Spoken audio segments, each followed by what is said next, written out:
आज़ाद पाकिस्तान के इतिहास में पहली बार कोई हिंदू लड़की मुल्क की सबसे कठिन परीक्षा को पास करने में कामयाब हुई है तो वो हैं 27 साल की डॉक्टर सना रामचंद गुलवानी।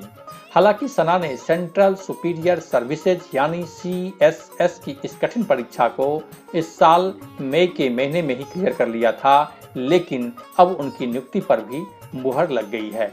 पाकिस्तान में इस परीक्षा को सबसे मुश्किल माना जाता है और खास बात यह है कि इसके जरिए ही वहां प्रशासनिक सेवाओं यानी एडमिनिस्ट्रेटिव सर्विसेज में नियुक्तियां होती हैं। इसे आप भारत के सिविल सर्विसेज एग्जाम की तरह मान सकते हैं, जिसे यूनियन पब्लिक सर्विस कमीशन आयोजित करती है। सबसे खास बात यह रही कि सना ने इस परीक्षा को अपने पहले ही प्रयास में क्रैक कर लिया। मीडिया से बातचीत में सना ने कहा, मैं बहुत खुश हूँ, यह मेरा पहला प्रयास था और जो मैं चाहती थी वो मैंने हासिल कर लिया। सना मूल रूप से शिकारपुर की रहने वाली हैं। द एक्सप्रेस ट्रिब्यून की एक रिपोर्ट के मुताबिक सना ने सिंध प्रांत की रूरल सीट से इस परीक्षा में हिस्सा लिया था। यह सीट पाकिस्तान एडमिनिस्ट्रेटिव सर्विसेज के अंतर्गत आती है। सना के मुताबिक उनके माता पिता नहीं चाहते थे कि वो एडमिनिस्ट्रेटिव सर्विस में जाएं।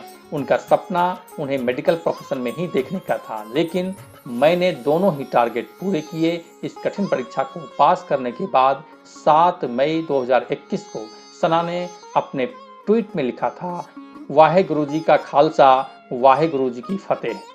3 नवंबर 1993 को पिता रामचंद गुलवानी और माता सलोचना रामचंद के घर पैदा हुई सना रामचंद गुलवानी ने 5 साल पहले शहीद मोहतरमा बेनजीर भुट्टो मेडिकल यूनिवर्सिटी से बैचलर ऑफ मेडिसिन में ग्रेजुएशन किया था। इसके बाद वो सर्जन भी बनी।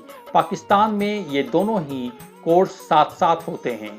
यूरोलॉजी में उनके पास मास्टर डिग्री है। इसके बाद वो फेडरल पब्लिक सर्विस कमीशन की तैयारी में जुट गई और उसका रिजल्ट देश के सामने है। सत्ता विमर्श ब्यूरो की रिपोर्ट।